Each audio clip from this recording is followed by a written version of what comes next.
Welcome back, everyone. It is Sunday sit-down time. We've got the Columbia Tribune's Chris Kwiecinski joining us on a very hectic day for Mizzou sports. How are you faring on this hectic day? Yeah, one thing at a time. You know, right. Basketball, bowl game, basketball, back and forth. It doesn't stop. But 1-0 in the words of Mizzou football. That's the mindset we're going, right? Mindset with Dennis Gates too. Yeah, it's a short-term memory in a way. Yeah. Right. Well, you know, Cotton Bowl. What are the quick hit thoughts for you on going to the Cotton Bowl, facing a different team for once? We're going to get to see an Ohio State team. Yeah, it's really interesting.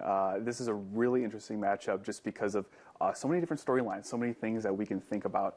Not just the Big Ten. This is a team that was a win away from the playoff, basically, or two, I guess, so if you consider the Big Ten championship game. But with everything that surrounds Ohio State, this is that legacy program. This is a program that going into the season is always a top 5 team, and Mizzou is a team that clawed its way into the top 10. So it's kind of the established versus the new kid on the block in the way with Mizzou, and it's a really interesting test because there's a lot of NFL prospects that Ohio State has, especially at defensive end, at quarterback too, at running back, especially wide receiver. It's going to be a big test for Mizzou's strengths, their cornerback play against Marvin Harrison Jr., assumed to be the first overall pick in the draft. Those are the things that just come to my mind. These are the things that we're thinking of, and this is that test where you think of Drinkwitz's his catchphrase the last 2 weeks is, you know, why stop now? Mm-hmm. This is a chance to prove it. Hey, this is a chance for you to prove that you can go up against these guys who have elite talent. You know, Darius Robinson said you can get to the bowl game, but you have to win it for it to really mean something, right? For them to go to Dallas, beat a team like an Ohio State that obviously has such the name recognition, what would that mean for this program, you know, to beat an Ohio State? I mean, everything, because this is what you couldn't do against Georgia. You know, you couldn't do that a couple weeks ago, going on the road between the hedges and everything. And but right now, I mean, Ohio State has, like we just said, everything across the board, so much talent. And yeah, they lost one game, but that game is the #1 overall team in the college football playoff right now. I mean, this is the kind of game which can propel you a little bit more. And one of the invisible strings I like to think between these two programs right now is St. Louis. You have guys like Ezekiel Elliott who went from St. Louis area to Ohio State. You have guys like Jeremiah McClellan, CBC right now, a commit at Ohio State. Maybe he could flip to Mizzou. You really don't know. Maybe this is that kind of game that he's watching. I know with signing day coming up in just a little bit, obviously the decision has to come before that. But there are just so many different ties. And this is one of those where if Mizzou wants to say, hey, stay home, play here, you'll beat the team that's taking all of those guys from St. Louis. And that's just one of those things that comes to mind where you can prove that this team belongs at the top. You can prove that all those players that go to Ohio State could also come to Mizzou and win the same game. Yeah. Well, when you look at the beginning of the season, you know, Eli was talking today, a lot of teams, they had polls out there that were wondering if they would make a bowl game. What was the ceiling for this team? You know, how far from fall camp to now have we seen this team come? To be honest with you, it's not just that. I think it's you go a whole year before this. And there were so many times last year where this team won or lost, a games by a score here, a score there, a play here, a play there. This team is always there. This team has always had the potential to go that far, to be a team in the top 25. Did I think they were going to be a top 10 team by this point?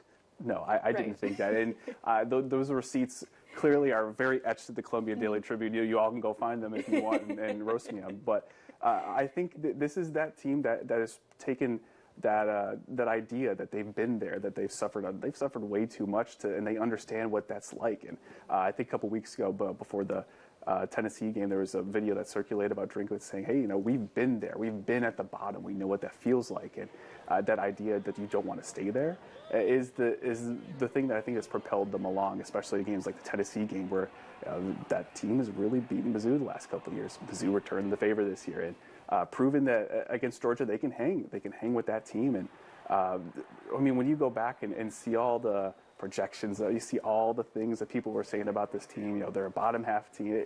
I knew they weren't a bottom half team. You know, we knew that this team had the talent, but it was all just about, you know, can you finish the job?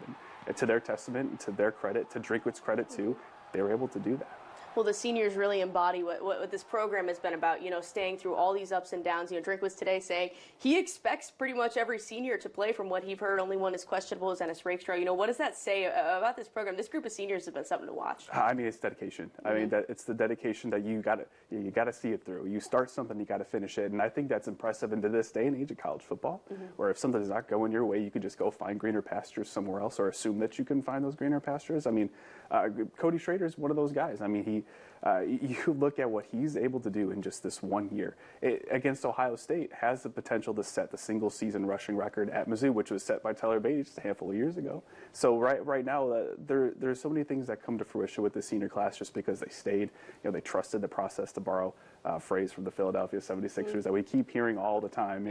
But I think right now it's when you trust that process and you kind of realize that there's something there, and then you can bring it to fruition. I think that speaks to that senior class, that leadership they were able to bring, not just D-Rob, Darius Robinson, Cody Schrader, but also guys like Theo Weiss, who came in just for a year, that were able to buy in right away to what Kirby Moore was putting out there for him, and to kind of say, if you believe, you trust the system, then it's going to work. And to their credit, they made it work, and that's spoken true through not just the upperclassmen, but all through the underclassmen too. Well, they're going to be losing quite a few of those standout seniors. We'll talk about recruitment for this. This has to be a season that you highlight and say this is the potential, especially next year, expanding to a 12-team playoff. Recruitment-wise, how big is this? It's everything. This is Mizzou proving that, hey, we can hang with these top teams. And this is the Mizzou proving that we can take some really good, top-rated talents, and we can develop them into the players and make a team that can compete at the highest level of college football. Like you said, when we go from 4 this year to 12 next year, this is when it really starts to ring true, because now you're playing for a championship. And yeah, you're playing for a lot of bragging rights right now. You're playing for a lot of those storylines that we just talked about when beating a Big Ten team where that's really connected to St. Louis in a way, and kind of earning those bragging rights with another team that's not Illinois, but in a way where you can kind of look out and say, hey, this is a good game, but next year this is a great game. This is a game where everything's on the line, and I think it means everything when you can prove that you can get there. But I think it's all about sealing the deal recruiting-wise, and we know that Drinkwitz is good at that. We've seen Luther Burdens come through, Williams Waneri's coming next year too, and you got to know that he's watching. Hey, like this is the program that I signed up for. This is the vision that we saw when Drinkwitz was sitting in my my living room recruiting me, and he's sitting on my couch. And but this is the kind of thing where you can go out and win this game. That just changes the perspective so much for this team recruiting-wise going forward. Well, excited that this game is in Dallas. I'm going to have to get some gear, maybe some cowboy hat, some cowboy boots. Are you excited for the Dallas scene? I have a cowboy hat of my own, so I'm ready for it. I need a pair of boots, and but deep in the heart of Texas is when some really good football happens. Ready to ride into Dallas. Let's go. Well, appreciate you making the time. My pleasure. For the rest of you guys, we'll be right back after the break.